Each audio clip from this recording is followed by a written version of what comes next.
mati narkoba dianulir MA dan Presiden. Saya mau ke Pak Amir Samsudin, tapi ada yang perlu saya perjelas. Dua pengacara tadi itu datang memang untuk orang-orang yang sekarang ini gerasinya dikurangi, dan di Mahkamah Agung juga hukumannya diubah. Betul.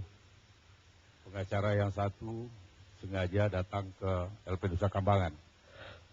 Setelah kedatangan pengacara yang satu ini ke Nusa Kambangan, maka terpidana mati itu menghubungi kaki tangan yang ada di Jakarta. Kemudian kaki tangan di Jakarta ini menghubungi advokat yang bersangkutan. Kemudian setelah deal, pengacara ini kembali ke Nusa Kambangan. Dan menurut keterangan yang saya peroleh dari kaki tangannya ini, nyebrang dengan menggunakan helikopter. Kemudian pengacara yang satu lagi mendatangi seorang terpidana hukuman mati, menawarkan untuk mengurus gerasi, dan terbukti memang keluar gerasi dan berubah hukumannya dari pidana mati menjadi 20 tahun kalau saya tidak salah. Pengacara itu pernah hadir di LC. Rasanya iya. Pernah? Tentu iya, pernah. Ya cowok ada, ya cewek juga ada.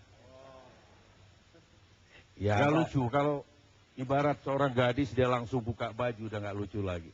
Biar perlihatkan jempolnya dulu, kelihatan pipinya dulu, biar yang lain nanti semakin bersemangat untuk mengejar, untuk membukanya. Saya bisa aja saya buka langsung, tapi nggak asik lagi, nggak seimbang dengan kerja keras saya untuk membuka itu.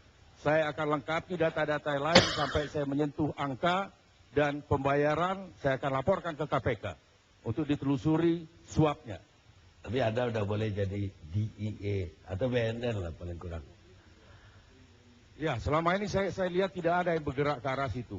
Apapun resiko buat saya, itu adalah resiko, konsekuensi bagi saya. Saya siap menanggungnya. Gak perlulah whistleblower. Serahkan kepada kuasa Allah aja nyawa saya. Baik, Hendrik. Saya mau ke Pak Amir Samsudin. Beliau sibuk sekali, harusnya beliau ada di tengah kita. Selamat malam Pak Amir. Mungkin Pak Amir sudah dengar cerita Andri Yosodiningrat. Bahwa ternyata katanya ada pengacara yang mengurus gerasi yang kemudian dikabulkan oleh Presiden. Ada tanggapan Pak Amir?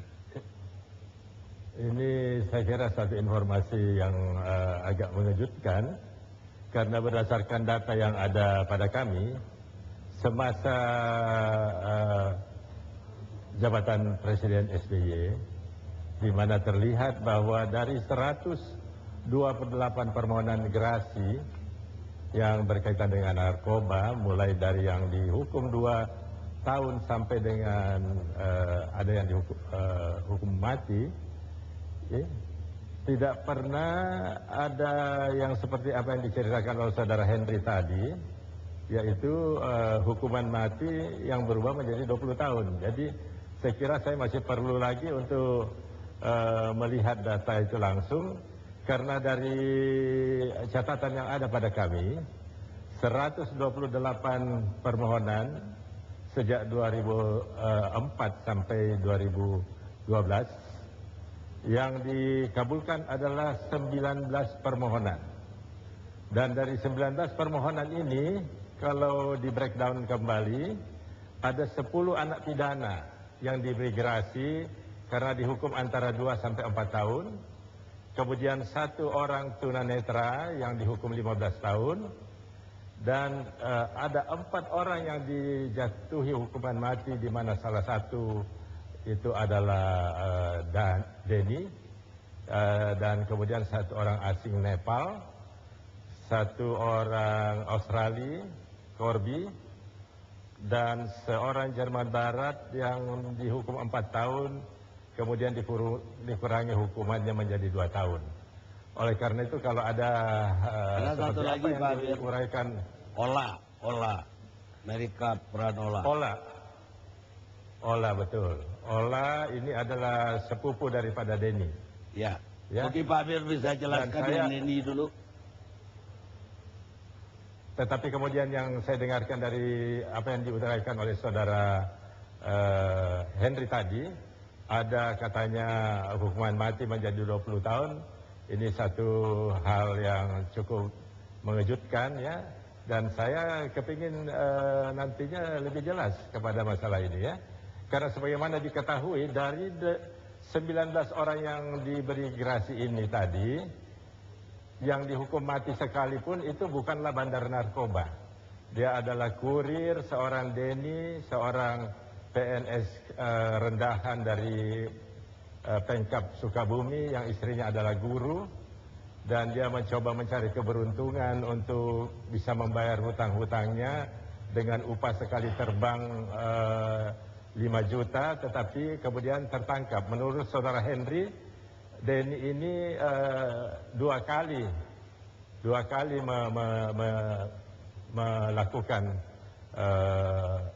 dia melakukan sebagai kurir dan dia ditangkap pada kali kedua. Ini saudara Henry sendiri yang menjelaskan kepada saya waktu itu. Akan halnya sepupunya, saya tidak tahu berapa kali, tetapi jelas sekali mereka-mereka ini bukanlah bandar, bukan produsen narkoba, ya, seperti yang mendapatkan kemudian pembebasan di dalam putusan peninjauan kembali. Baik Pak Amir, tapi saya mendengar lebih dari dari Henry. Saya mendengar Denny ini 4 kali sudah melakukan. Dan tertangkap yang keempat. Artinya kalau dia hanya mencicil mobil, rasanya kalau bisa bawa heroin ke London itu sekali aja bisa beli Ferrari itu.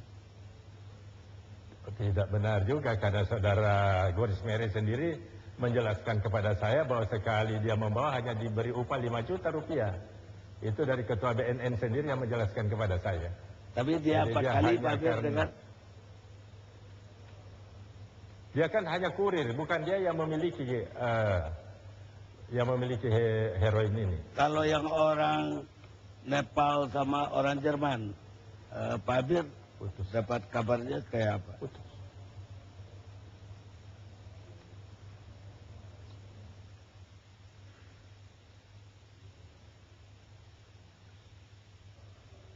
Pak Amir, kalau yang warga Nepal dan warga Jerman, Pak Amir mendapat kabar apa pertimbangan memberikan gerasi kepada dia?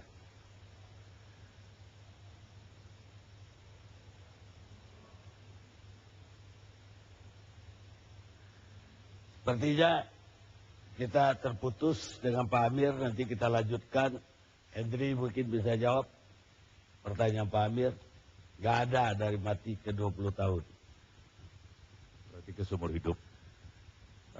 Begini, dari catatan yang ada pada saya per Maret 2012, saya mempunyai catatan ada 27 orang yang terpidana mati yang putusannya sudah punya kekuatan hukum tetap. Bahkan gerasinya sudah ditolak dan sedang mengajukan upaya PK. Itu sejak tahun 2005. Kemudian satu diantaranya pada urut ke-15 dalam catatan saya, Hillary Simizi. Perkara PK-nya ini yang saya katakan diurus oleh advokat itu. Terpidananya si Hillary, diurus oleh advokat yang saya katakan tadi pergi ke Nusa Kambangan. Kaki tangannya si Hillary ini adalah seorang narapidana yang saya katakan saya jumpai. Dari keterangan dia inilah saya memperoleh informasi-informasi yang seperti yang saya sampaikan tadi. Mengenai Denny ini termasuk satu di antara 11 catatan kami yang semestinya sudah dieksekusi dan sudah dijanjikan oleh Jaksa Agung RI pada DPP Granat ketika kami menghadap Jaksa Agung sekitar bulan Maret atau bulan April 2012, kami mendesak agar 11 nama ini dieksekusi pada saat puncak peringatan Hari Anti Narkoba Internasional. Dijanjikan akan dilaksanakan, tapi ternyata sampai sekarang tidak. Bahkan Denny Setia ini yang mendapat gerasi. Denny ini sepupunya Ola. Denny ini yang waktu itu sudah naik ke pesawat, kemudian diturunkan. Ola ini yang mengurus. Ola ini perannya sama seperti si orangnya Hillary itu tadi. Ola dari hukuman mati juga berubah karena gerasi. Saya nggak tahu apa tadi malam kalau saya tidak salah, menurut si Ola itu 20 tahun hukuman dia itu. Menurut, kalau Anda nggak salah. Baik, Pak Amir, bisa. Pak Amir, cukup. Halo. Ya, Pak Amir, mendengar dengan baik keterangan Hendri. Jadi supaya jelas duduk perkaranya, agar diketahui bahwa semua orang yang mendapatkan gerasi tadi, ya, yang semula dihukum mati itu tidak ada lebih ringan daripada seumur hidup. Jadi itu penjelasan yang saya pertanggungjawabkan. Apakah Ola, Denny itu semuanya berubah dari mati ke seumur hidup.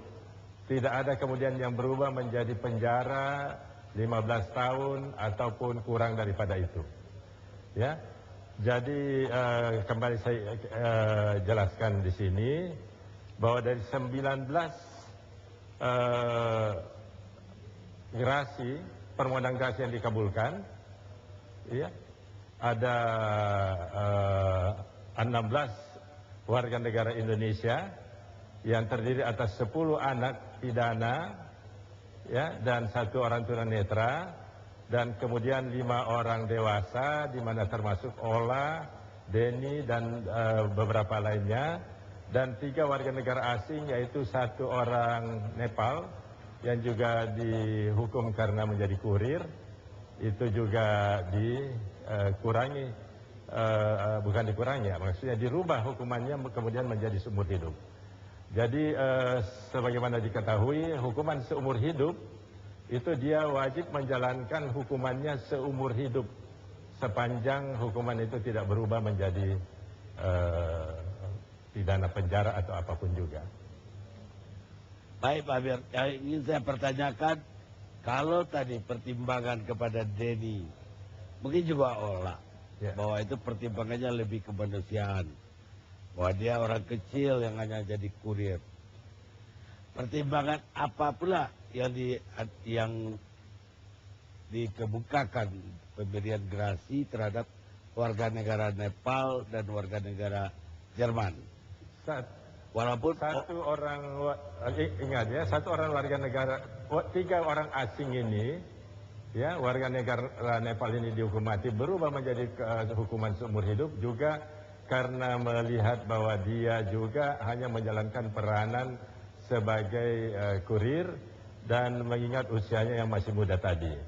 Dan kenapa dilakukan hal ini tidak terlepas daripada suatu keadaan, karena Presiden kita sendiri dengan segala upaya baik yang dilakukannya secara pribadi, ya, maupun melalui orang yang ditugaskan, ya, untuk melakukan upaya pembebasan warga negara kita di luar negeri sepanjang tahun 2004 sampai sekarang itu, ya, telah berhasil membebaskan 76 orang yang dijatuhi hukuman mati di luar negeri, di mana termasuk di dalamnya kurang lebih 40 orang pelaku tindak pidana narkotika. Jadi agak ironis kiranya kalau Presiden dengan susah payah mencoba membebaskan warga negara Indonesia yang dihukum mati di luar negeri, kemudian tidak juga mempertimbangkan pengampunan terhadap beberapa warga negara sendiri, ya, yang kebetulan sekali bukanlah bandar narkoba dan bukan produsen narkoba. Jadi ini saja yang menjadi alasan juga kenapa kita tidak mempertimbangkan juga pengampunan kepada warga negara kita, sementara dengan sungguh-sungguh dan sering berulang-ulang Presiden ini secara pribadi menghubungi kepala negara di mana warga negara Indonesia menghadapi ancaman hukuman mati untuk mendapatkan pengampunan. Baik Pak Amir, tapi yang ingin saya sebagai pembantu Presiden, saya ingin tanya Pak Amir, apakah ada perubahan prinsip dari Presiden kita terhadap pidana mati untuk narkoba ini? Kalau mengingat pada 2006 beliau sendiri mengatakan lebih mengutamakan keselamatan generasi muda kita dibanding memberikan gerasi kepada pengedar narkoba. Sementara kalau tahun-tahun 2006 mungkin yang mati setiap tahun penderita narkoba baru 30 orang. Sekarang rata-rata udah 50 orang mati per hari, bukan per tahun Pak, per hari. Apakah ada perubahan sikap yang terjadi pada Presiden?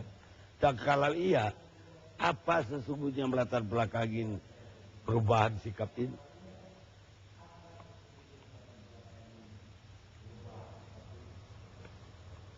Menurut saya sama sekali tidak ada perubahan di dalam polisi bagaimana politik hukum di dalam menghadapi kejahatan narkoba ini. Saya kira tidak ada.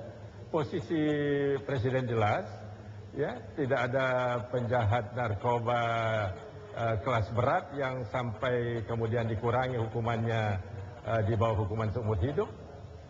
Kalau dihukum mati itu jelas. Jadi menurut saya tidak ada perubahan sama sekali, ya.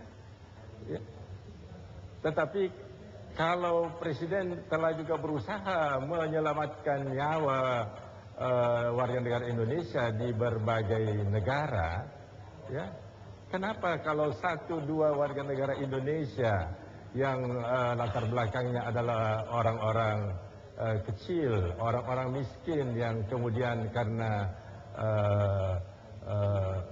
mencoba mengadu nasib, mencari sekedar upah sehingga menghadapi suatu risiko hukuman mati, kenapalah tidak juga diberikan kesempatan untuk itu? Sementara Presiden sendiri di dalam melaksanakan pemberian gerasi ini adalah benar-benar merupakan kewenangan, hak dan kewenangan dia yang diatur oleh konstitusi. Dan digunakannya itu tidak dengan cara yang ceroboh dan sesuka hati, tetapi betul-betul selektif dan terukur. Hanya orang-orang kecil tertentu yang kemudian diberikan pengampunan dan perubahan status tadi.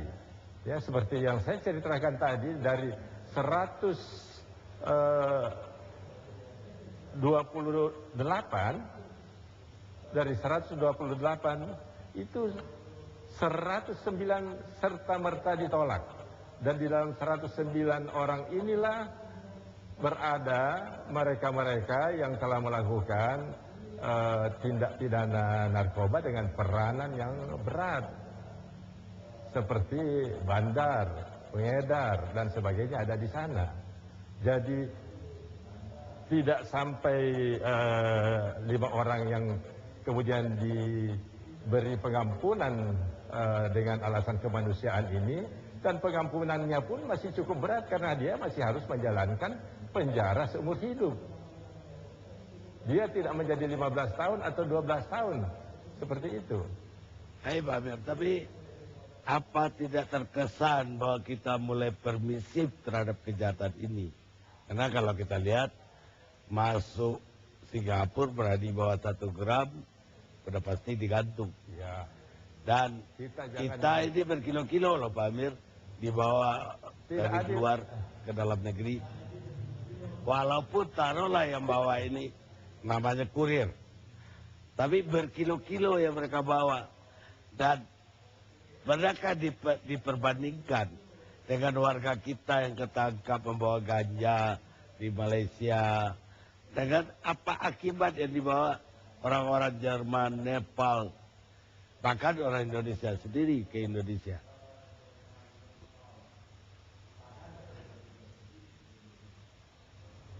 bisa saja kita mengikuti apa yang menjadi alasan yang Bung Karni kemukakan, ya. Tetapi kemungkinan mungkin negara-negara lain apabila melihat sikap kita seperti itu, tidak akan pernah lagi mereka itu sedikit pun terpikir untuk juga melayani surat permohonan presiden, malakala mengajukan pengampunan kepada mereka, ya. Saya setuju pengampunan warga kita di luar negeri, Pak Amir. Kalau itu hanya gara-gara mungkin berkelahi dengan majikannya kemudian terbunuh. Tapi kalau menurut saya, kalau memang dia menyeludup heroin di luar negeri, ya dia layak mendapatkan hukuman mati, walaupun bukan di Indonesia.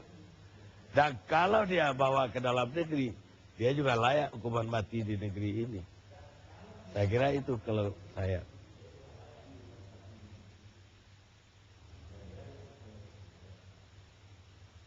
Ya, saya kira ya kalau itu pendapat seorang moderator seperti Bung Karni, ini saya rasa diskusi ini menjadi sangat terarah dan tidak menjadi netral lagi. Dan saya sungguh merasa rugi untuk menghadiri acara Indonesia Lawyers Club kalau itu kan tadi pertanyaan untuk Pak Amir seperti ini.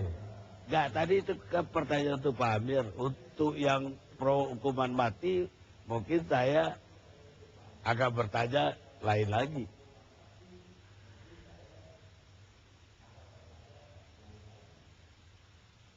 Ya, saya kira rasa keadilan sangat dipertimbangkan di dalam hal ini, dan harus diketahui juga bahwa saya sebagai Menteri Hukum juga dimintakan pertimbangan, dan saya kira tidak layak bahwa kemudian kesalahan ini seluruhnya dipersalahkan kepada Presiden, karena sebetulnya saya juga wajib dipersalahkan seandainya itu pertimbangan saya dianggap salah. Tetapi sama halnya dengan Presiden, saya juga melihat bahwa ada alasan-alasan bagi saya di dalam memberikan pertimbangan tadi, juga kembali kepada alasan kemanusiaan tadi, dengan melihat latar belakang daripada keadaan daripada pelaku-pelaku yang pada umumnya adalah orang-orang yang sangat tidak berada dan bukanlah gembong besar, bukan produsen daripada pabrik ekstasi, bukan bandar dan sebagainya, ya. Jadi saya kira kalau kemudian ya pertimbangan kemanusiaan seperti ini tidak bisa diterima, ya, saya kira, dan kemudian semua pelaku-pelaku seluruh permohonan seakan-akan wajib ditolak, saya kira nasib daripada 10 anak pidana tadi yang juga diberikan gerasi itu pada akhirnya akan dipersoalkan juga.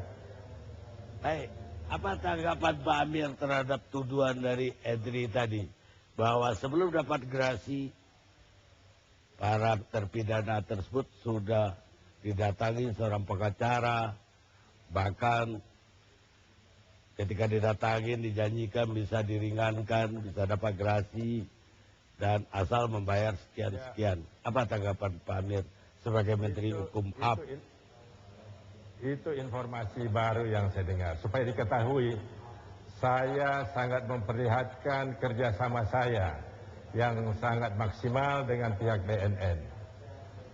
Dan manakala 1-2 hari lalu pihak BNN akan melakukan langkah-langkah, ya, untuk mencoba mengungkapkan apa yang diceritakan oleh saudara Henry tadi, saya telah memberikan kesempatan yang maksimal agar apa yang sedang diperjuangkan oleh saudara Henry itu bisa berhasil.